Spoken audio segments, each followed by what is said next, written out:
Over a single weekend in February 1980, 33 inmates were killed and 12 guards were taken hostage at the Penitentiary of New Mexico.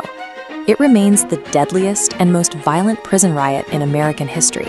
The targeted nature of these killings raises a central question about the mechanics of institutional power.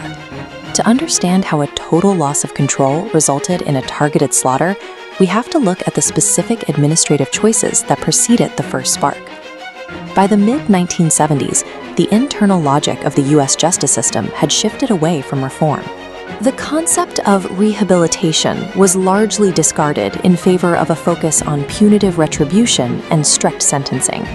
National policies like the war on drugs and the introduction of determinate sentencing flooded the penal system with thousands of nonviolent offenders.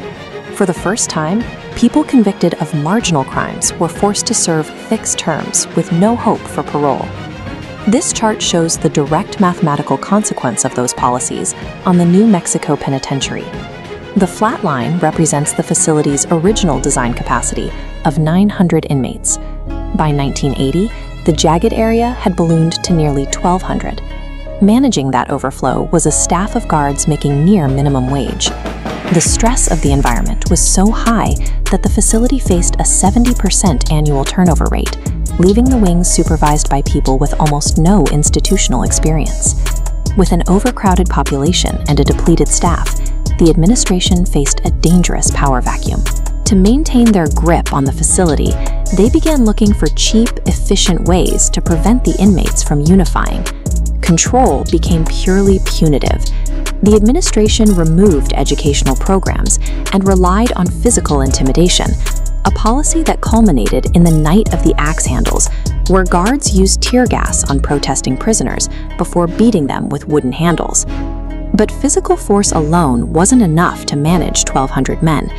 To break inmate solidarity, the administration turned to a more insidious tool of psychological warfare, the snitch system. Authorities began actively coercing prisoners to inform on one another.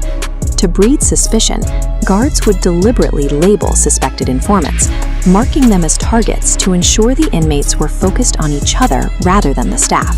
A group of inmates seized together in Cell Block 4, a unit that was supposed to provide protection, but instead served to physically isolate the most hated men in the prison. The divide and rule tactic worked, but not as the state intended.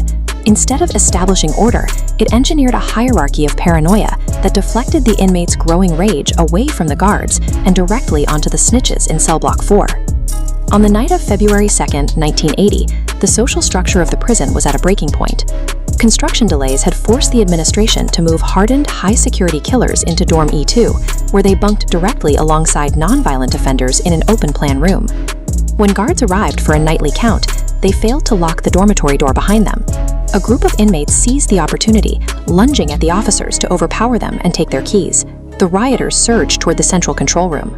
Using a fire extinguisher as a battering ram, they shattered the supposedly bulletproof glass of the security hub, gaining access to the master keys for the entire institution.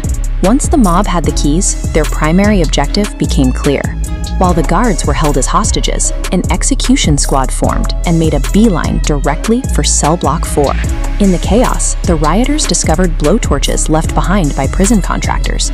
They used these torches to burn through the steel cell doors in the informant unit, systematically torturing and executing 16 men over the course of the night. The snitch system, which the administration had used as its primary tool of control, had been converted into a literal hit list. When SWAT teams and the National Guard finally retook the prison 36 hours later, they found a flooded, smoking ruin that reeked of death.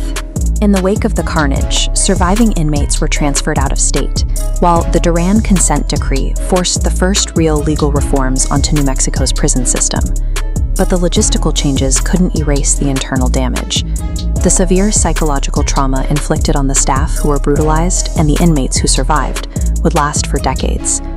The 1980 New Mexico Penitentiary riot stands as a brutal proof of the failure of a purely punitive penal philosophy. It demonstrates that strict, dehumanizing oppression is not the same thing as institutional stability. When a justice system relies on cruelty and psychological warfare to maintain its grip, it doesn't break criminality, it refines it, concentrating pressure until the system finally turns on itself.